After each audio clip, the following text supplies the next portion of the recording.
Hi everyone, welcome back to another episode from Wake&Tech. In this video, we will be learning how to change home address on Google Maps. To change your home address on Google Maps, first of all, open up the Google Maps application on your device and make sure that you're signed in with your Google account. After you are logged in, go ahead and tap on your profile picture at the top right corner. Now click on Settings.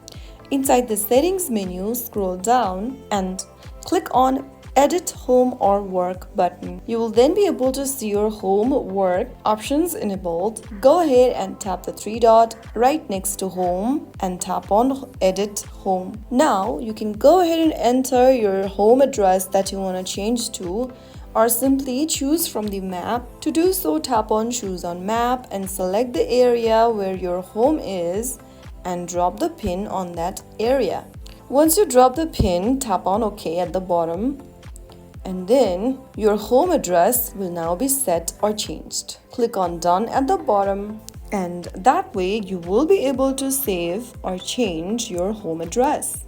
Now, your navigation and location services will always take you to the right place after you are done. That's how it's done. If you found the video helpful, don't forget to like, share, and subscribe. I'll see you in the next episode. Thanks for watching.